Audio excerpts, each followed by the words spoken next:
So we'll also be doing a Facebook Live and we'll be waiting for a few minutes for people to join.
Vivek, you can start.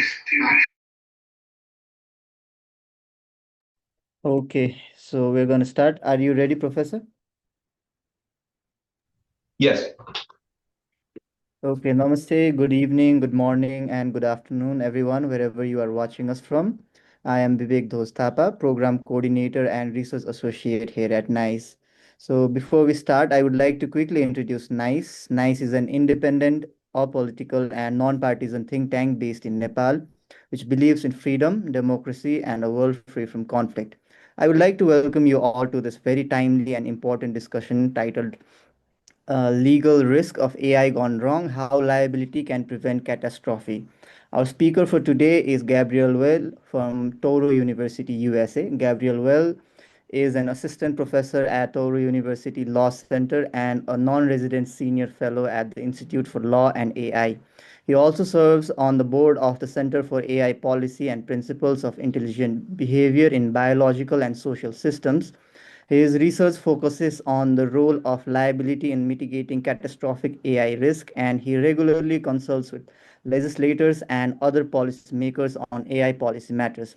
Before joining the Touro faculty, Professor Well had several positions focused on climate change policy, including work for the Climate Leadership Council and the White House Council on Environmental Quality.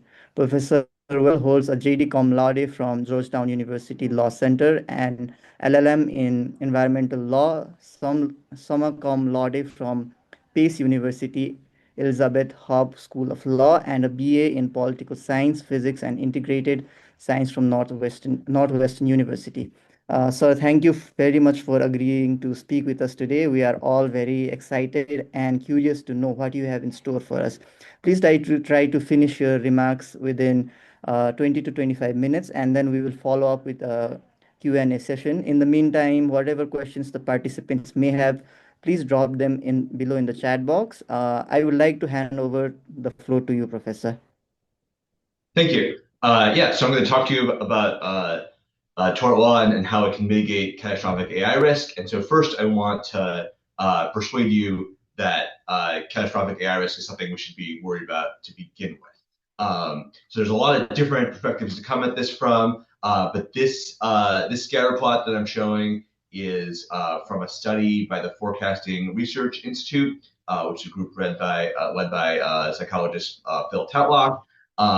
And he did this, or they ran this persuasion tournament where super forecasters and experts on different kinds of existential risk came together. They made initial forecasts, they argued with each other for a while, and then they gave their final forecasts. And so super forecasters are people who who have a demonstrated track record of being well calibrated and having good predictive accuracy on events in the short term.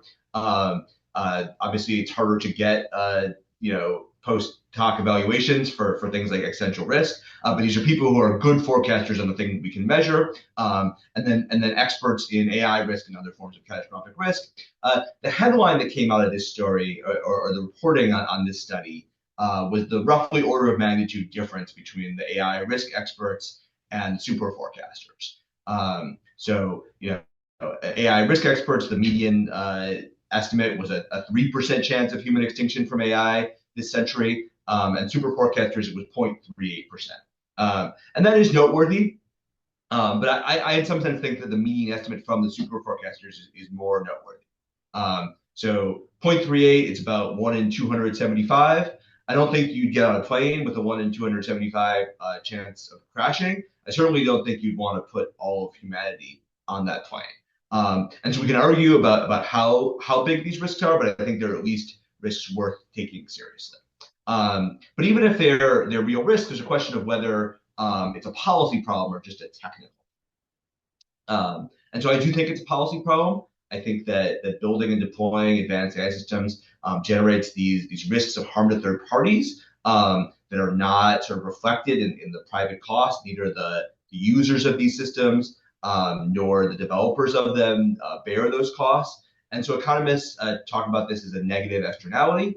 And there's Excuse me, consensus among Professor, sorry economists that to negative stop you externalities here. tend to be Uh, overproduced. Excuse me, Professor. Could you share your slides? We are not being able to view your Oh, you slides. can't see the slides. Yeah. I thought they were shared. Let Could you me. please share it? I think we'll be able to see them then.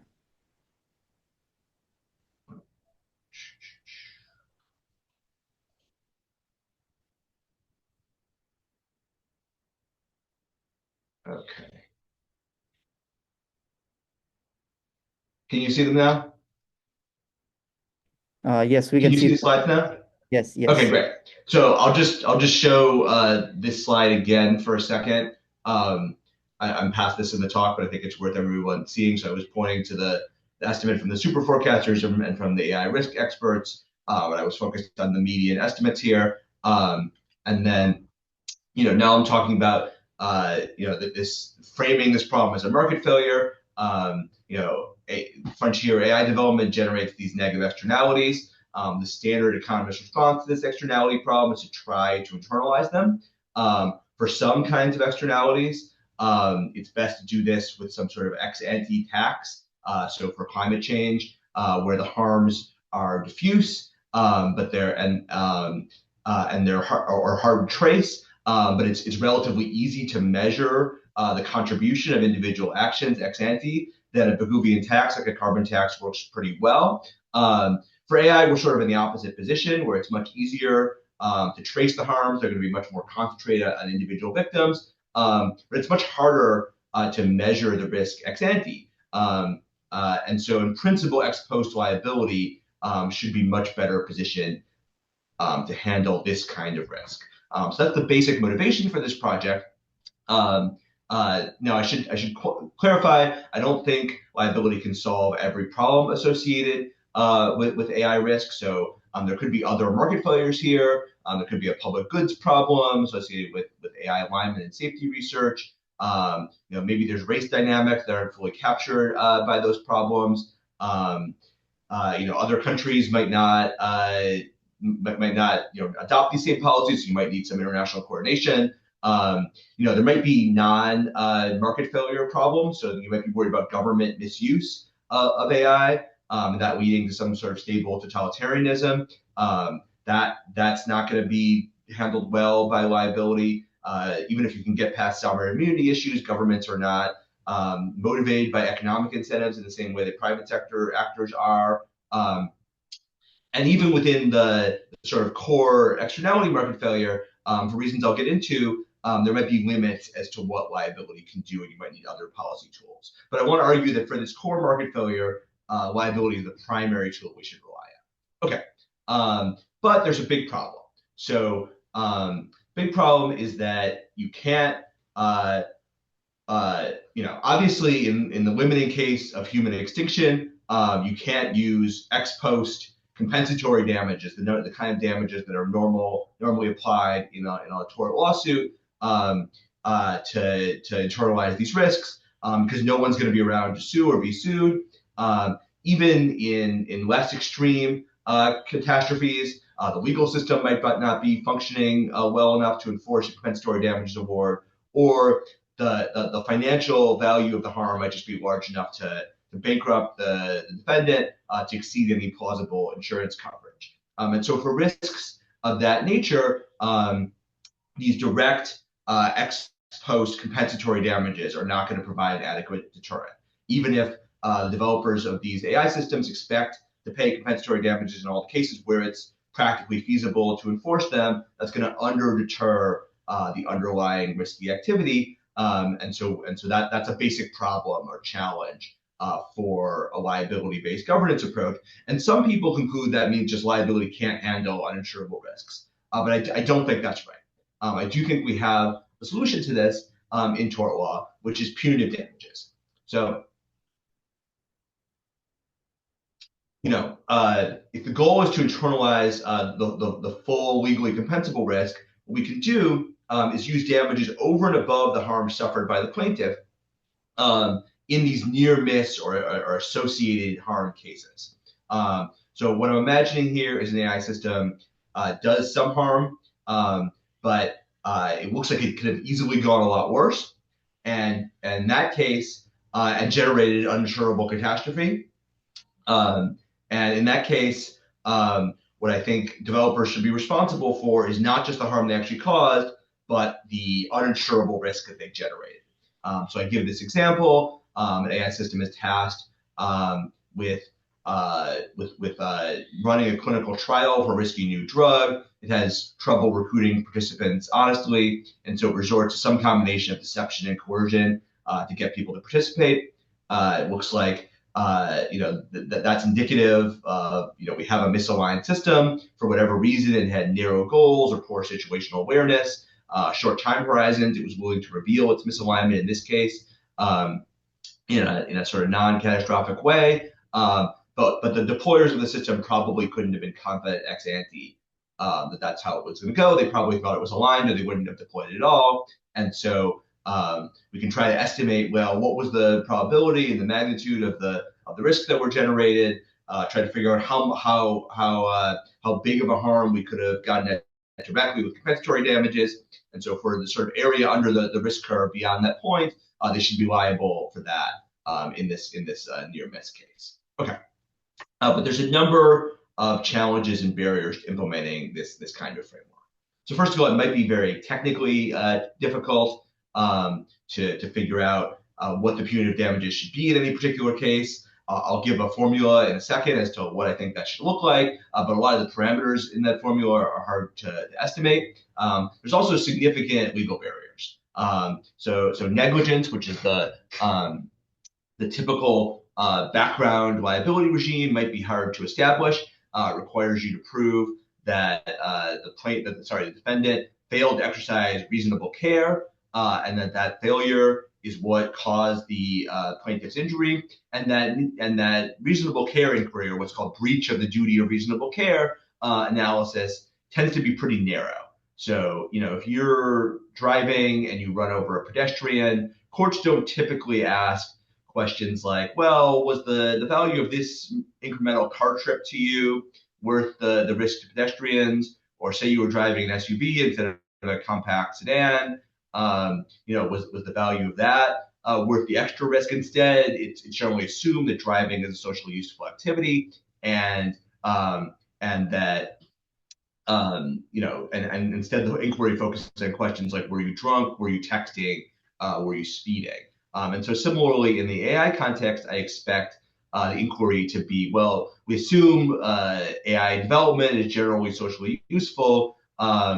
Did you implement all the off-the-shelf precautionary measures, safety practices, alignment techniques? And if you failed to implement one of them, would it have prevented this injury? And I just don't expect that to be adequate given the sort of unsolved technical problems facing AI safety. Products liability might be available under some circumstances. It's often called strict liability. But in practice, we're going to mostly be talking about design defects. There's not really going to be manufacturing defects with software. It's pretty straightforward to make perfect copies of software. And the test for design defects is fairly negligent-like in practice. There is this doctrine called abnormally dangerous activities that I think should be applied to frontier AI development, but it would not be applied by default. There's also some challenges with establishing what's called proximate cause, depending on in what level of generality the question of foreseeability is evaluated. It's clearly, in some sense, misalignment or alignment risks or harms from misalignment of AI systems are foreseeable, but the particular ways in which these systems fail, I think, are unlikely to have been reasonably foreseeable. And so it's really a question of what level of generality courts address that question at. With specifically to punitive damages, there's even more formidable barriers. So long-standing U.S. punitive damages doctrine requires that the defendant have acted with malice or reckless disregard for the rights of others. I don't expect that to be present in most of the cases I'm worried about. There's also no real basis for basing them on this speculative counterfactual harm. There's also some constitutional precedent in the U.S. Suggesting that there's a maximum ratio of punitive to compensatory damages. So there are significant legal barriers to implementing punitive damages. I think that's the part of this that's least likely to happen by default. Yeah, there's some other minor issues. So the way that mortality damages are currently calculated tends to undervalue the lives of people, or the value of their lives themselves. It measures their life in terms of its value to the survivors. We might just also not get these warning shots, these near misses. And so in particular, if the developers of these systems don't expect there to be near misses, then the expectation of liability is going to be inadequate, and we might need other policy tools. And then there's some harms that aren't going to be legally compensable, so tort law is not going to be effective for those situations. And courts might move too slow, liability might come too late to affect the most important policy choices. Okay. I think there are clear moves that courts and legislatures could take to strengthen the liability system. They could recognize courts could recognize training and deploying AI systems as an abnormally dangerous activity that would be subject to strict liability. These are activities that are both uncommon and are still pretty dangerous, even when reasonable care is exercised. I think that does apply to frontier AI development, given the nature of these risks and the unsolved technical problems that reasonable care is inadequate to mitigate. But I think it would require a modest extension of existing doctrine. And so I think courts should do that. I don't think that's the most likely outcome by default, but I think it would be a totally reasonable move for them to make, and wouldn't require any radical overturning of current doctrine. As I mentioned before, they could apply a broad conception of foreseeability to proximate cause analysis. I don't think there's a clear doctrinal ask here. It's just, on the margin, courts should lean toward a broader conception of foreseeability. There's already what's called the manner of harm rule that puts a little bit of a thumb on the scale in this direction. That says, the specific manner of harm doesn't have to be foreseeable, just the general type of harm. And then I think what legislatures could do, they could announce these policies in advance. They could require liability insurance that scales with model capability. So ideally, you'd have a regulator whose main job is assessing how much liability coverage a particular model needs before it can be deployed based on its potentially dangerous capabilities. And then, to get at the issue I was talking about earlier about, well, what if, warning shots seem unlikely? You could maybe even have that authority have some backstop disapproval authority. And so maybe they could petition a court to say, well, we think warning shots or near misses aren't sufficiently likely for the uninsurable risks that this model generates. And so we need to put some sort of ex ante controls on its deployment. Maybe there's certain restrictions on the ways it can be deployed. Maybe if the risks are extreme enough, the model can't be deployed at all. I think it's important that they have to petition a court to make that move. I think if you give a regulator disapproval authority without that restriction, that will end up swallowing the liability regime, and I think that would be bad for reasons I can get into in Q&A. Okay. So before we go to questions, I just want to make a couple more points. So I mentioned earlier a formula for how we could calculate punitive damages when we walk through what these different parameters are. So S is the plaintiff's share of total punitive damages. So imagining there's more than one near miss. This is the recoverable share of punitive damages in a particular case. N is the total uninsurable risk generated by the action of training and deploying the system. And so on the graph that you see there, that's the blue area under the curve. So the red area is the insurable risk. There's some point beyond which the risk becomes uninsurable. I just picked $1 trillion arbitrarily there. It's probably lower than that, but just a nice round number to illustrate. And then there's some risk curve, and it's the area under that, or the integral beyond the $1 trillion mark there. Okay, then there's this compensatory damages share. So CP is the plaintiff's compensatory damages. CT is the total compensatory damages arising from the defendant's conduct. So that's just the plaintiff's share. That's a pretty simple fraction. And then the E is this elasticity parameter. So this is so the two parameters here that are going to be hardest to estimate are N, because it's easy to draw this curve, but trying to estimate this when the risk hasn't actually been realized is pretty hard. And then there's this elasticity parameter. So the idea there is EP is the elasticity of the plaintiff's injury with the uninsurable risk. So the idea there is if the defendant, had a strong incentive to mitigate the risk of the practically compensable harm to this plaintiff, would the measures they would take, the most cost-effective ways to mitigate that risk, to what extent would they tend to mitigate the uninsurable risks? And so that's EP divided by EA, which is just the average elasticity for all the potential practically compensable harms that the defendant might have caused. And so on average, that's going to be 1, but you're going to want to weight it more heavily for injuries that are more elastic relative to others. So obviously there's significant technical challenges to implementing that, but this is basically the high level of what a punitive damages formula should look like. Before I open it to Q&A, I just want to make some higher level arguments about why I think liability is an attractive approach to mitigating these risks, despite some of the limitations that I pointed out. And that within its domain of competence, it's the primary tool we should rely on. So there's 2 key reasons for this. First, we have orders of magnitude social disagreement about how big these risks are. And from people who think that AI is virtually certain to cause human extinction in the next couple decades, to people who think those risks are basically fake, it's roughly a 20 orders of magnitude disagreement.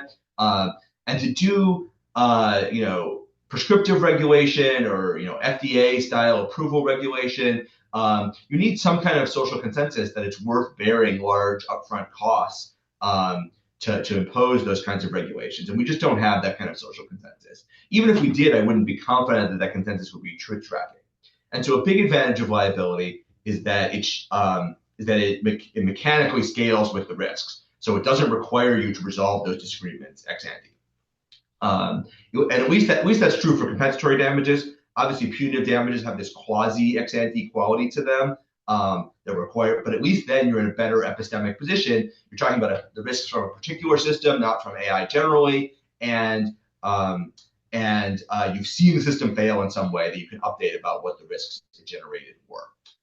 The other big argument is most of the expertise about the most cost-effective ways to mitigate these risks is concentrated in the private sector. I actually think that would be pretty hard to change, given cultural barriers and government salary schedules, a variety of reasons. I think it would be hard to bring that talent into the public sector, and so I think there's a lot more value in shifting the onus to the AI companies to figure out how to mitigate these risks than there is to trying to write down a set of rules or a approval regulation regime that would guarantee or give a high probability that these systems are safe. And so, I can talk a little bit about, what the implications of that are for other policy tools. So I think there is a role for other policy tools, but it should be in the ways that liability sort of breaks down. So I think there's sort of 3 buckets that falls into. There's what I would call supportive policies that help you implement a robust liability framework. So transparency or information preservation measures that help make it easier to trace harms to particular AI systems and particular human actors, I think would be valuable. I also think liability insurance requirements would fall into this bucket. And then there's what I call complementary policies. These are policies that solve problems that liability just fundamentally is poorly situated to do. And so, I talked about how, government misuse is not going to be very responsive to liability. I think, my colleague at the Institute for Law and AI, Cullen O'Keefe, has this research agenda on law following AI, that you could program systems so that they follow the law. I think that there's significant technical barriers to implementing that, but you'd want something along those lines to mitigate the risks of government misuse, so that AI systems would not follow illegal orders. There's also the risk of systems might present uninsurable risks that are unlikely to have warning shots, or that warning shots are not sufficiently more likely than the underlying uninsurable risk. So to make this a little more concrete, say the maximum insurable risk is $1 trillion. If you're trying to internalize a risk of $10 trillion of harm, then you would need 10 times as many warning shots or in expectation as actual catastrophes. So if the risk of a $10 trillion catastrophe is 1 in 1,000, then you need a 1 in 100 chance of a warning shot in order to align the incentives, and that just might not be what the risk curve looks like. And so if that's the case, that's when I was talking about earlier, you might want a regulator who's empowered to petition the court to say, well, this model just can't be deployed. We're going to put various restrictions on it. Then finally, the third bucket of roles I think other policy tools can play is what I would call substitutionary policies. So the case for liability as the primary governance tool relied on this robust framework with strict liability and punitive damages and liability insurance requirements. And as I discussed, that's not current law. There's significant legal and political barriers to implementing that kind of framework. And so in worlds where we don't get this robust liability framework, or we don't get certain components of it, there's more scope for other policy tools to take on a bigger role. So if we don't have punitive damages, then there's going to be more scope for other policy tools to mitigate those uninsurable risks. If we don't have strict liability, then risks that are not adequately mitigated by the exercise of reasonable care, we might want other policy tools for. And so I'm happy to get into more of the specifics of that in Q&A. But that's the basic way I think about this. So let's open it up to questions now. Thank you, Professor. That has been a very insightful discussion. So I'll just ask our participants to write their questions in the chat box. In the meantime, we also had collected some questions during the registration phase. So I think I'll start with that.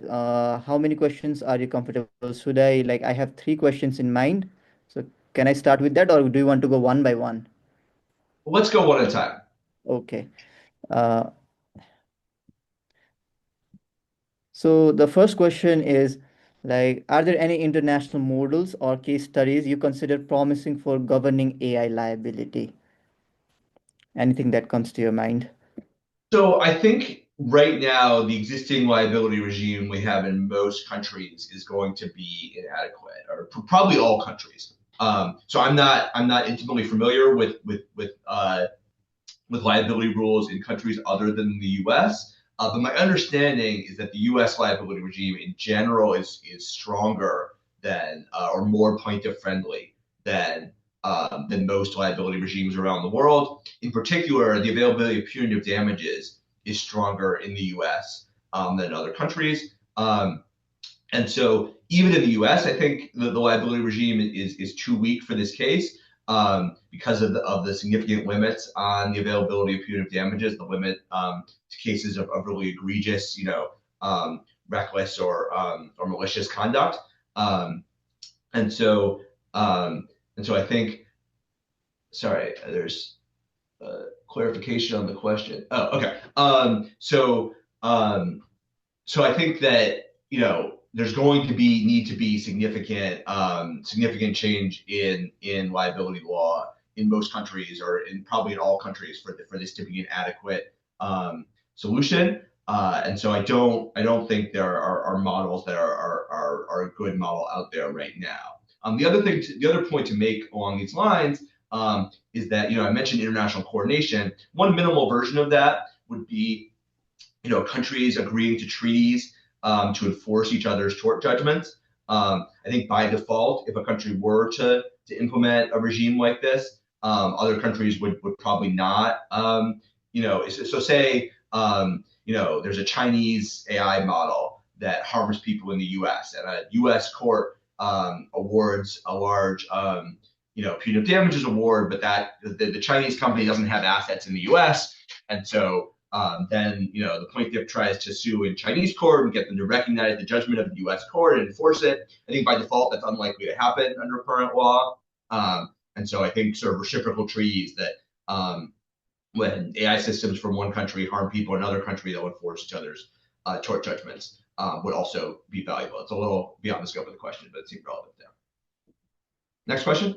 Okay, Professor, we have this very interesting question. So Bidusi Sharma, she asks like, it's considering the ongoing 2025 lawsuit involving Character AI and Google, where a chatbot allegedly contributed to a teenager's suicide by encouraging harmful behavior, and the court's decision to allow the case to proceed despite First Amendment defenses. How should liability be distributed among AI developers, platform providers, and content licensors when AI generated outputs cause real world harm? What legal framework works or regulatory measures could ensure accountability without stifling innovation in AI development?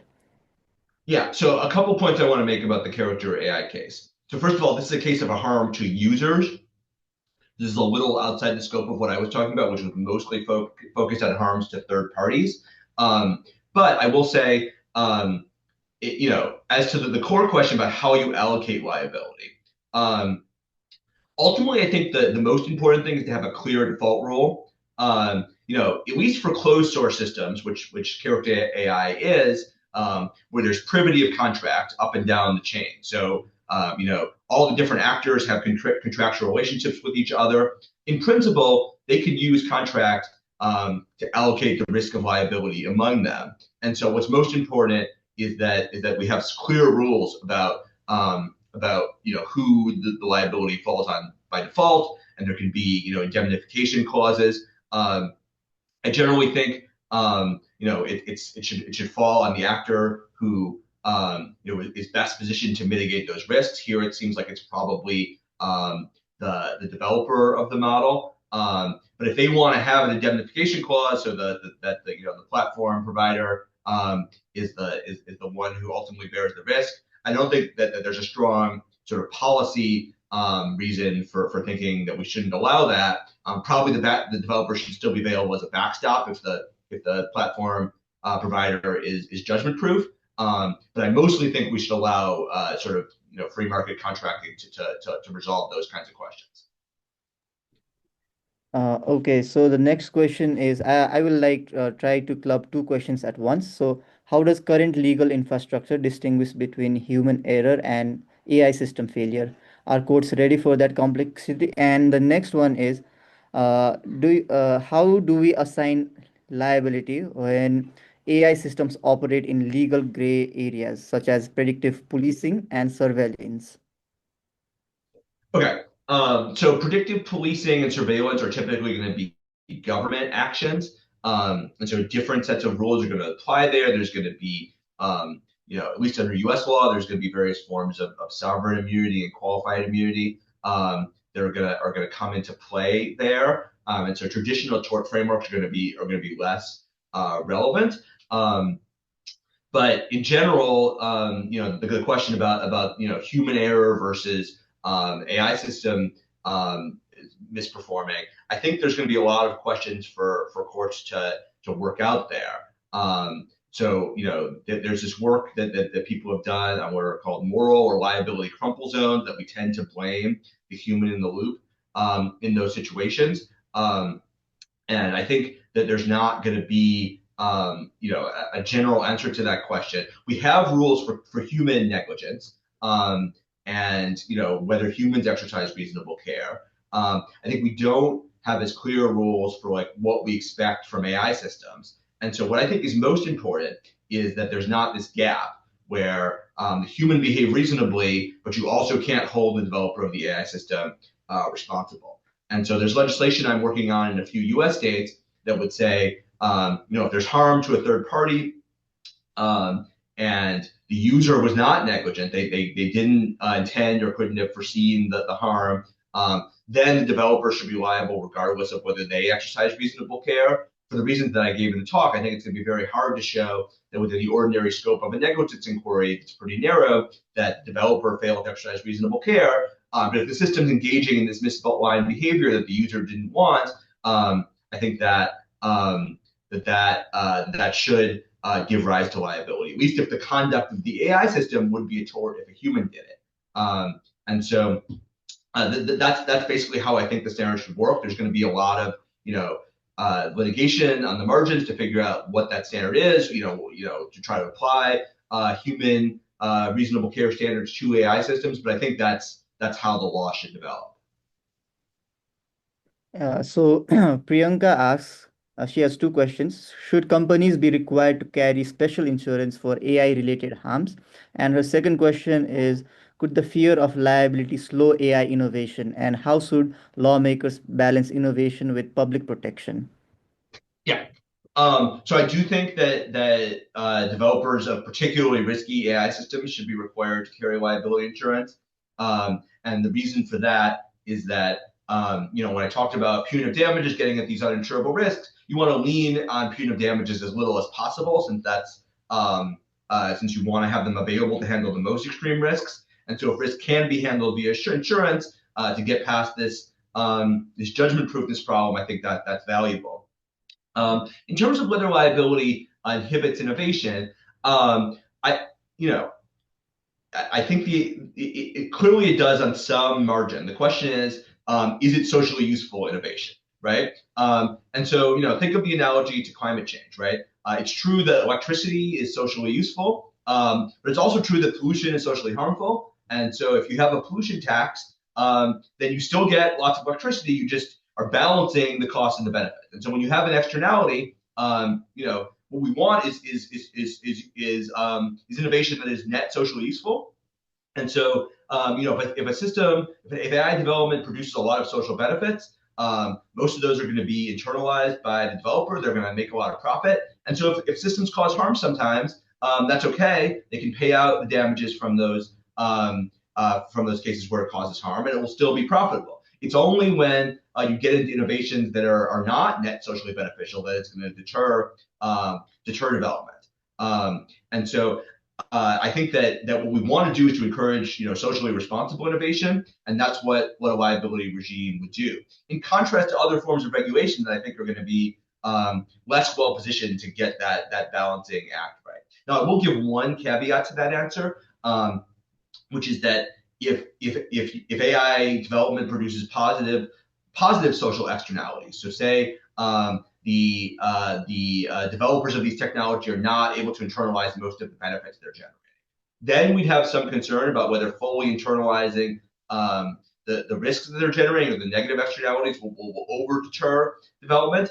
And my main answer there is twofold. So one is I don't think there's strong reasons to think that the positive externalities associated with AI development are tightly coupled with the risks. And so if you want to subsidize AI development because you think it has positive externalities, then you don't want it to do that by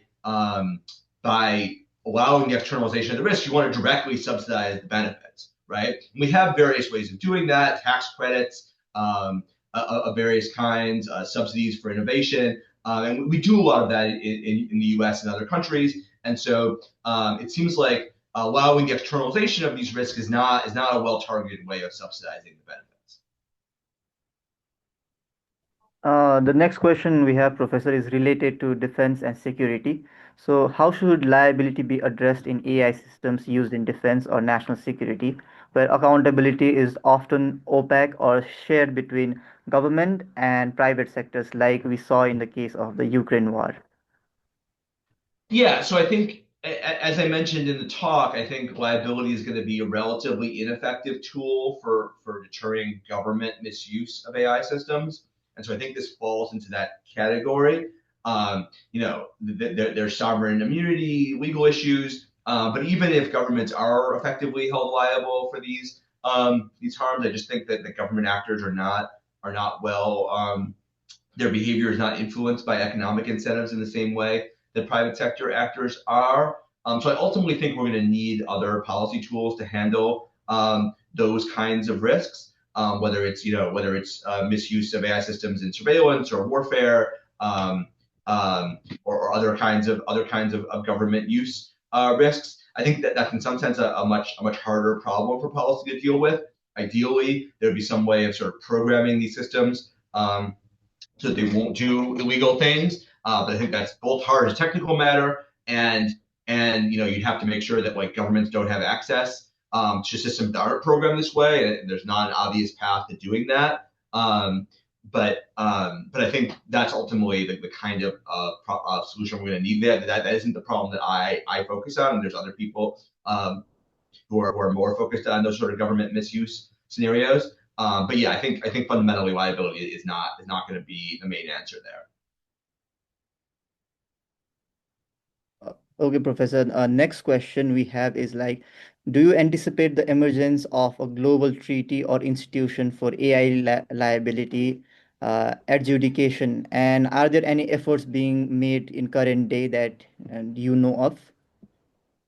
Yeah, so by default, I do not expect there to be an agreement of this kind. I think it would be desirable. I don't see any current efforts. I've done a little bit to try to generate such efforts, but my influence is fairly limited on the creation of new global treaties. So I think, the minimum version of this would be some sort of reciprocal agreement. These could be bilateral or it could be multilateral. The countries will enforce each other's tort judgments. You could also imagine an agreement to increase the stringency of tort systems around the world with respect to AI.